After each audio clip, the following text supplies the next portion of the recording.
Prashant sir നമസ്കാരം. കഴിഞ്ഞ ദിവസം ഒരു സർവേ റിപ്പോർട്ട് പുറത്തു വന്നിട്ടുണ്ടായിരുന്നു. അതായത് India today C voter mood of the നേഷന്റെ സർവേ റിപ്പോർട്ടാണ് പുറത്തു വന്നത്.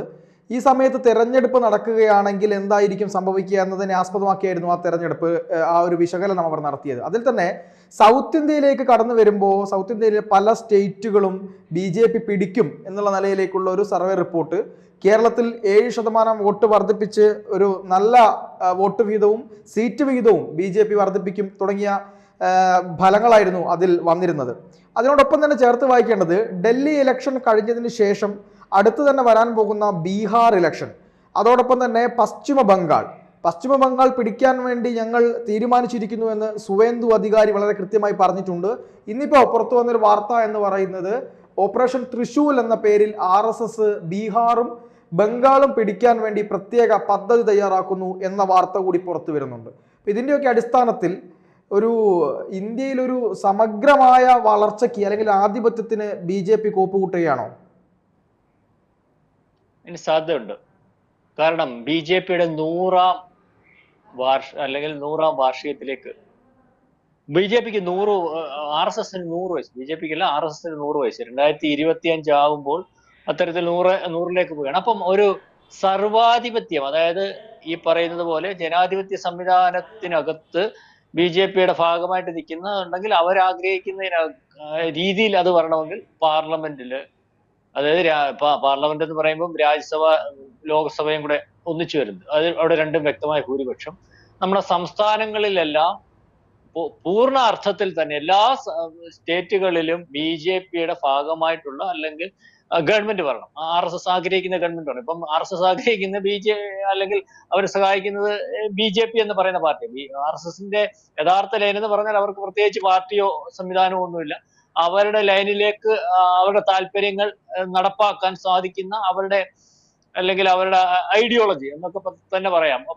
ഈ സാധിക്കുന്നത് ആരാണ്, അവരെയാണ് സഹായിക്കുന്നത്. അപ്പം അതിനകത്ത് ഏറ്റവും യോജിക്കുന്നതായിട്ട് തോന്നുന്നത് ഇപ്പൊ BJP ആയതുകൊണ്ട് BJP സഹായിക്കുന്നു. അപ്പം ഈ 2025 എന്ന് പറഞ്ഞാൽ 100 കൊല്ലം തികയാണ്. അപ്പൊ 100 കൊല്ലം തികയുമ്പോൾ ഇനിയും കാര്യങ്ങൾ തീർക്കാനുണ്ട്, അല്ലെങ്കിൽ പൂർണ്ണമായിട്ടില്ല.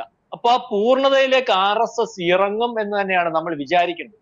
അത്തരത്തിലേക്കുള്ള ഒരു നീക്കമാണ് നടന്നുകൊണ്ടിരിക്കുന്നത്. നമ്മൾ RSSനെ കാണുമ്പോൾ ഇപ്പൊ അതിശയത്തോടു കൂടി എല്ലാവരും RSSന്റെ ഭാഗമാണ്, BJP ഉൾക്കൊള്ളാൻ വയ്യ, RSS ആണ് ഇതൊക്കെ ചെയ്യുന്നത്, RSSന്റെ ഭാഗമാണ്. കണ്ടോ 2024 നമുക്കറിയത്തില്ല RSSും BJPയും തമ്മിൽ അഭിപ്രായ വ്യത്യാസം വല്ലതും ഉണ്ടായിരുന്നു. എന്നാലും നമുക്ക് പല ഭാഗങ്ങളിൽ നിന്നും അല്ലെങ്കിൽ മാധ്യമങ്ങളിൽ നിന്നും അല്ലെങ്കിൽ നമ്മൾക്ക് തോന്നുന്ന രീതിയിലൊക്കെ വായിക്കുമ്പോൾ എന്തൊക്കെയോ ചില അസ്വസ്ഥതകൾ അവിടെ ഇവിടെയൊക്കെ ഉണ്ടായിരുന്നു. അതുകൊണ്ടാണ് ചില അഭിപ്രായ വ്യത്യാസങ്ങൾ അല്ലെങ്കിൽ ചില അഭിപ്രായങ്ങളൊക്കെ അങ്ങനെ അങ്ങോട്ട് പൂർണ്ണമായിട്ട് മനസ്സിലാവാത്ത രീതിയിൽ RSS മേധാവിയുടെ ഭാഗത്തു നിന്നും ഒക്കെ ഉണ്ടായതെന്ന് നമുക്ക് വിചാരിക്കാം.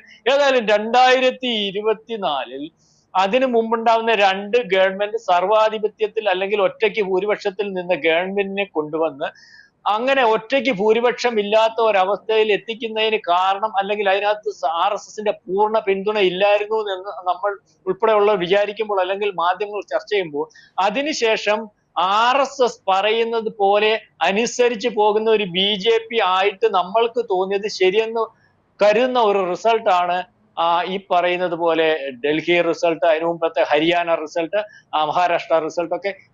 നമ്മൾ അവിടുത്തെ റിസൾട്ടുകൾ പരിശോധിക്കുമ്പോൾ അത് അതിശയിപ്പിക്കുന്ന റിസൾട്ടാ, അല്ലാതെ കേവലം അങ്ങ് ഒരു അധികാരത്തിൽ വരുമല്ല. അപ്പൊ അതിനകത്ത് ഇനിയും അധികാരത്തിൽ വരാൻ സാധിക്കത്തില്ല എന്ന് പലരും എഴുതി വെക്കുന്ന ഈ പല പ്രദേശങ്ങളുമാണ്. ഒന്ന് പാർത്ഥനാദി പറഞ്ഞതുപോലെ ഈ പറയുന്ന വടക്കേ ഇന്ത്യ പോലെ തെക്കേ ഇന്ത്യ, അല്ലെ ദക്ഷിണേന്ത്യ, അല്ലയോ?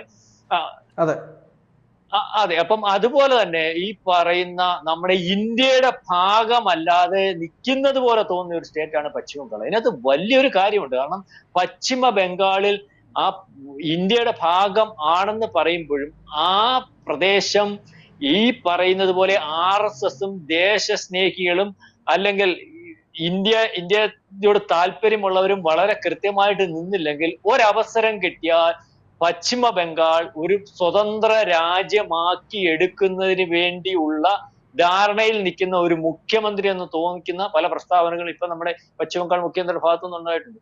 അതിനകത്ത് അവരുടെ ഭാഗമാക്കുന്നതിന് വേണ്ടി, അല്ലെങ്കിൽ ജനാധിപത്യ സംവിധാനത്തിൽ കൂടി തുടർച്ചയായിട്ട് അവർക്ക് അധികാരത്തിൽ വരുന്നതിന് വേണ്ടി അവർ ശ്രമിച്ചുകൊണ്ടിരിക്കുന്ന ഒരു കാര്യം എനിക്കും പാർത്ഥനും അറിയാം.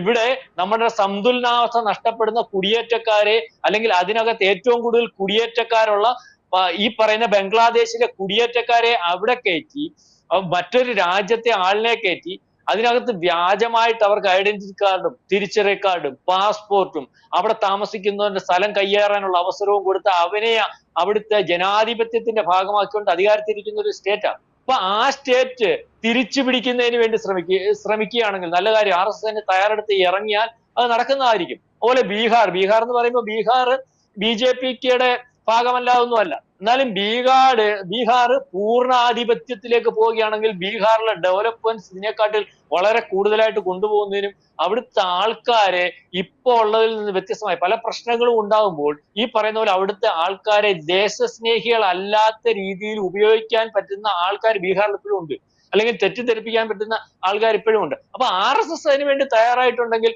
നമ്മൾ ഈ കേട്ട വാർത്തയ്ക്ക് വളരെ കാലേ മുമ്പേ അവർ തയ്യാറായിട്ടുണ്ട്. അവർ ഇതിന് തയ്യാറായിട്ടുണ്ട്. അവരുടെ അജണ്ടകൾ, അവരുടെ താല്പര്യങ്ങൾ, അതൊക്കെ ഈ തയ്യാറെടുപ്പ് എന്ന് പറഞ്ഞാൽ ഈ 100-ാം വർഷത്തിൽ സാധ്യമാകുന്നത് 1-ാം വർഷം തൊട്ടേ അതിനുവേണ്ടി പണിയെടുത്തിട്ടാ വാർത്ത.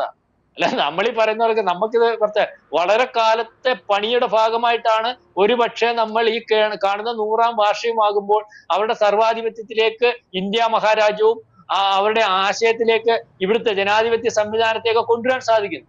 അപ്പൊ അതിനുവേണ്ടിയുള്ള സാധ്യത. ഇപ്പം കഴിഞ്ഞ ദിവസം ഇവിടുത്തെ സർവേ എന്ന് പറഞ്ഞാൽ ഈ സർവേ വന്നേക്കുന്ന ഇന്ത്യ ടുഡേയും അല്ലെങ്കിൽ മൂഡ് ഓഫ് നേഷൻസിന്റെ ഈ സിയോട്ടർ മൂഡ് ഓഫ് നേഷൻസിന്റെ ഒക്കെ സർവേ എന്ന് പറയുമ്പോൾ അവര് ഈ തുടർച്ചയായിട്ടുള്ള BJPയുടെ കുതിപ്പ് കണ്ടോണ്ട് ഈ BJPയുടെ ഇപ്പോഴത്തെ അവസ്ഥയെ പറ്റി ഒരു സർവേയാണ് നടത്തിയത്. സർവേ എന്ന് പറഞ്ഞാല് അതിനകത്ത് BJP നിയമസഭാ സീറ്റുകളുടെ അല്ല, അവര് ലോകസഭയില് BJP ഇപ്പം മത്സരിച്ചാൽ എങ്ങനെയായിരിക്കും നോക്കുമ്പോൾ കേരളത്തിൽ ഉൾപ്പെടെ 7% വർധനവാ. അപ്പൊ കേരളത്തിൽ പോലും BJP 1-ാം സ്ഥാനത്ത് വരുക. നമ്മൾ ഈ പറയുമ്പോൾ ഒറ്റ പാർട്ടിയായിട്ടാണ് വരുന്നത്. കേരളത്തിൽ ഏറ്റവും വലിയ പാർട്ടിയാവുക BJP. അപ്പം പണ്ട് നമ്മൾ പറയുമായിരുന്നല്ലോ, ഇപ്പൊ ചാണകം ചവിട്ടത്തില്ല. ഇവിടുത്തെ കുറെ മാധ്യമങ്ങളും ഇവിടുത്തെ കുറെ സുഡാപ്പികളും ഒക്കെ പറയുന്നത് ദക്ഷിണേന്ത്യ ചാണകം ചവിട്ടത്തില്ല, എന്നിട്ട് മാപ്പും ഒക്കെ വെച്ചിട്ട്, എന്നിട്ട് ഇവന്മാർ ഈ രാജ്യവിരുദ്ധ ശക്തികള് ഈ കാരണം പറഞ്ഞുകൊണ്ട് ഈ കട്ടിംഗ് സൗത്ത് എന്ന് പറഞ്ഞൊരു കാര്യം കൊണ്ട് വന്നായിരുന്നു, ഓർമ്മയുണ്ടായിരുന്നു. അതായത് ഇന്ത്യ വിഭജിക്കുന്നതിന് വേണ്ടി ഇവിടുത്തെ രാജ്യത്ത് ഏറ്റവും കുഴപ്പക്കാരനായിട്ടുള്ള പാർട്ടിയാ BJP. ആ BJPയെ മാറ്റി നിർത്തുന്ന ഒരു ഭാഗമുണ്ട് ഇന്ത്യക്കകത്ത്, അത് ദക്ഷിണേന്ത്യയാണ്. ഇതിനകത്ത് ഏറ്റവും പ്രബുദ്ധര് ഇവിടുത്തെ കേരളക്കാരാണ്, തമിഴ്നാട്ടുകാരാണ്, അല്ലെങ്കിൽ ഈ പറയുന്ന ബാംഗ്ലൂരിലുള്ളവരാണ്, ഈ പറയുന്ന ഇപ്പൊ റേവന്ത് റെഡ്ഡി ഭരിച്ചുകൊണ്ടിരിക്കുന്നവരാന്ന് പറഞ്ഞിട്ട് ആ ഭാഗത്തെ കട്ട് ചെയ്യുന്നതിന് വേണ്ടി ഇന്ത്യ വിഭജനത്തിന്റെ താല്പര്യക്കാരുടെ കൂടെ നമുക്ക് മനസ്സിലാവാത്ത രീതിയിൽ നിന്നു. കാരണം ഏറ്റവും കുഴപ്പമുള്ള പാർട്ടിയാണ് ഈ ഇന്ത്യ ഭരിക്കുന്നത്. അതിനകത്ത് ആ കുഴപ്പത്തിനകത്ത് വീഴാത്ത ആൾക്കാരാണ് ഈ പ്രദേശത്തുള്ളവർ. അപ്പൊ ആ പ്രദേശം എല്ലാം കൂടെ വിഭജിച്ച് ഒരു സ്വതന്ത്രമായിട്ടുള്ള രാജ്യമാക്കുന്നതിന് വേണ്ടി ഉള്ള രീതി. അപ്പൊ പക്ഷേ അതൊക്കെ മാറി. ഇപ്പൊ ഏറ്റവും അടുത്ത സർവേ ഞാൻ ഈ പറഞ്ഞ പോലെ സിയോട്ടർ നമ്മുടെ ഇവിടെ സർവേ നടത്തിയപ്പോൾ ഈ പറയുന്ന തെലുങ്കാന അല്ലേ, തെലുങ്കാനയിൽ കോൺഗ്രസ് ഭരിച്ചുകൊണ്ടിരിക്കുന്നത്. തെലുങ്കാന റേവന്ത് റെഡ്ഡി, അയാളും പഴയ ABVP കാരനും അല്ലെങ്കിൽ RSS കാരനും ഒക്കെയാ. അപ്പൊ അയാളുടെ നേതൃത്വം വേണ്ടി വന്നു. അവിടെ ഈ പ്രാവശ്യം അധികാരത്തിൽ നല്ല രീതിയിലുള്ള ആണ് അവിടെ അധികാരത്തിൽ വന്നിരിക്കുന്നത്. കോൺഗ്രസിന് ഏതാണ്ട് 119 മൊത്തം നിയമസഭാ മണ്ഡലം ഉള്ളപ്പോൾ ഈ 75 സീറ്റുണ്ട്. അതിനകത്ത് കഴിഞ്ഞ 10 കൊല്ലം ഭരിച്ചുകൊണ്ടിരുന്ന ചന്ദ്രശേഖർ റാവുവിന് 28 സീറ്റുണ്ട്. കോൺഗ്രസിന് അല്ലെങ്കിൽ BJPക്ക് 8 സീറ്റേ ഉള്ളൂ. അപ്പം ചന്ദ്രശേഖര റാവുവിന് ഏതാണ്ട് 36% വോട്ടുള്ളപ്പോൾ ഈ പറയുന്ന ഇപ്പം ഭരിച്ചുകൊണ്ടിരിക്കുന്ന കോൺഗ്രസിന് 39% വോട്ടാണ്. അവിടെ അന്നേരം 13% വോട്ട് മാത്രമാണ് BJPക്ക് ഉണ്ടായിരുന്നത്. ലോകസഭാ തെരഞ്ഞെടുപ്പ് 2024 ലോകസഭാ തെരഞ്ഞെടുപ്പ് വന്നപ്പോൾ 35 പക്ഷെ ഇപ്പൊ വന്നിരിക്കുന്ന സർവൻ പാർത്ത 41% വോട്ടോടുകൂടി ഏറ്റവും വലിയ പാർട്ടി ആകും BJP അവിടുത്തേന്നാണ്. അതിന്റെ അർത്ഥം എന്ന് പറഞ്ഞാൽ അവിടെ സർവാധിപത്യത്തിലേക്ക് പോവാണ്. അവര് നോക്കിയപ്പോ വേറൊരു കാര്യം കൂടെ മനസ്സിലാവുന്നുണ്ട്. അവിടുത്തെ സർവേക്കകത്ത് അവർ കണ്ടെത്തിയ ഒരു കാര്യം എന്ന് പറഞ്ഞാൽ അവിടെ BJP വരാൻ ആഗ്രഹിക്കുന്നു. അപ്പൊ ഇത് കോൺഗ്രസിന് ആകപ്പാടെ കൺഫ്യൂഷൻ ആയിട്ടുണ്ട്. നിങ്ങൾ കേട്ടല്ലേ ഈ അലു അർജുൻ എന്ന് പറയുന്ന ഒരു ഇയാളെ പിടിച്ച് അകത്തിട്ട ഒരു സംഭവം ഉണ്ടായിരുന്നില്ല, അയാളുടെ ഏതോ ഒരു സിനിമയ്ക്ക് ആള് അല്ലു അർജുൻ. അപ്പൊ ഈ കോൺഗ്രസ്സുകാർ അവിടെ പറയുന്നത് ഈ അല്ലു അർജുനെ പിടിച്ച് ഈ പറയുന്ന രേവന്ത് റെഡ്ഡി അകത്തിട്ടത് BJP സഹായിക്കാനാണെന്നാണ് കോൺഗ്രസ്സുകാരുടെ പോലും അവിടുത്തെ ഒരു സംസാരമുണ്ട്. അപ്പം അല്ലു അർജുന്റെ ആ വിഷയത്തോടു കൂടി അയാൾ BJP ആകുന്നു, BJP ഭാഗമായിട്ട് അയാൾ വന്നു കഴിഞ്ഞാൽ, അല്ലെങ്കിൽ ഇത്രയും വലിയൊരു സിനിമ അറിയാമല്ലോ, അത്തരത്തിൽ ഈ തമിഴ്നാട് പോലെയും ഇത്തരത്തിലുള്ള സ്റ്റേറ്റുകളിലെ സിനിമാടന്മാർക്കൊക്കെ വലിയ മുൻതൂക്കമുള്ള, അപ്പൊ അതൊക്കെ BJP സഹായിക്കാനാണ്. മാത്രമല്ല നമ്മുടെ പ്രധാനമന്ത്രി ഭായി എന്നാണ് ഈ ഇദ്ദേഹം വിളിക്കുന്നത്, ആരാ, രേവന്ത് റെഡ്ഡി. അപ്പം മാത്രമല്ല അദ്ദേഹത്തിന് ഈ BJP ബന്ധമുണ്ടല്ലോ, RSS കാരനാരെന്ന് പറയുന്നു, ABP കാരനാണെന്ന് പറയുന്നു. അപ്പം ഈ ബഡാ ഭായി എന്ന് വിളിക്കുന്ന പ്രധാനമന്ത്രി അല്ലെങ്കിൽ നരേന്ദ്രമോദിക്ക് അതുപോലെ തന്നെ ഇദ്ദേഹത്തോട് വലിയ വാത്സല്യം. നരേന്ദ്രമോദി ഇയാളെ ഒരിക്കലും തള്ളി പറയുന്നില്ല, രണ്ടുപേരും. അപ്പൊ അത് തന്നെ BJP ഭാഗമായിട്ട് എപ്പോൾ വേണമെങ്കിലും പോകാമെന്ന് കോൺഗ്രസ് സംശയിക്കുന്ന ഒരു നേതാവായിട്ടാണ് ഇപ്പൊ കാണുന്നത്. മാത്രമല്ല ഈ സർവേക്ക് ശേഷം കോൺഗ്രസ് ആകപ്പാടെ അങ്കലാപ്പിലാണ്. അതായത് നമ്മൾ കണ്ടുകൊണ്ടിരിക്കുന്ന കോൺഗ്രസ് പാടെ മറിഞ്ഞ് അല്ലെങ്കിൽ ഇല്ലാതാവുന്ന, അവരെ പറഞ്ഞ ഒരു മുദ്രാവാക്യം നമ്മളത് മനസ്സിലാക്കേണ്ട ഒരു കാര്യമാണ്. കോൺഗ്രസ് മുക്ത ഭാരതം എന്ന് പറയുന്നത് ഈ 2024 നമ്മൾ അവിടെ ലോക്സഭാ തെരഞ്ഞെടുപ്പിന് ശേഷം എല്ലാവരും പറഞ്ഞു കോൺഗ്രസ് മുക്ത ഭാരതം ഒന്നും ഒക്കത്തില്ല. പക്ഷെ അതിനുശേഷം വരുന്നതെന്ന് പറഞ്ഞാൽ ഈ പറയുന്ന രീതിയിലേക്ക് ക്ലീൻ സ്വീപ്പിലേക്കാവുന്നു. അറിയാം പാർത്ത ഇപ്പൊ കേരളത്തിലല്ലാതെ വേറെ എവിടെ കോൺഗ്രസിന് നമുക്ക് ഒറ്റയ്ക്ക് മത്സരിക്കാൻ പറ്റുന്ന കോൺഗ്രസ് ഉണ്ട്? മാത്രമല്ല കേരളത്തിലെ അവസ്ഥ എന്തുവാ പാർത്ത? ഇവിടുത്തെ മുസ്ലിം ലീഗിന്റെ അഭിപ്രായത്തിന് വേറെ വ്യത്യസ്തമായിട്ട് അഭിപ്രായം പറയാൻ ധൈര്യമില്ലാത്ത കോൺഗ്രസ് ആയിട്ട് മാറിയില്ലേ? അതായത് എല്ലായിടവും ആ അവസ്ഥയിലേക്ക് പോകും. ഇത് ക്ലീൻ സ്വീപ്പിലേക്ക് പോകും. അപ്പം ഈ പറഞ്ഞതുപോലെ RSS ഈ പറയുന്ന തൃശൂൽ എന്ന് പറയുന്ന ഒരു പേരിട്ട ഒരു ദൗത്യവുമായിട്ട് ഇറങ്ങിയിട്ടുണ്ടെങ്കിൽ, ഓപ്പറേഷൻ തൃശ്ശൂരുമായിട്ട് ഇറങ്ങിയിട്ടുണ്ടെങ്കിൽ നമ്മൾ കാണുന്നതല്ല RSS. നമുക്ക് അതിനെപ്പറ്റി പറയാൻ പോലും ഒക്കത്തില്ല, അത്രയ്ക്ക് വലിപ്പത്തിലുള്ള ഒരു സാധനം RSS. ഞാൻ ഈ RSS കാരനല്ലെങ്കിൽ എനിക്ക് RSS നേതാക്കന്മാരുമായിട്ട് അടുത്ത പരിചയം, അതായത് നമുക്ക് വേണ്ടപ്പെട്ടവർ എനിക്കറിയാം. ഞാൻ അതിശയത്തോടു കൂടി നോക്കിയിട്ടുണ്ട് ഈ RSS കാർ.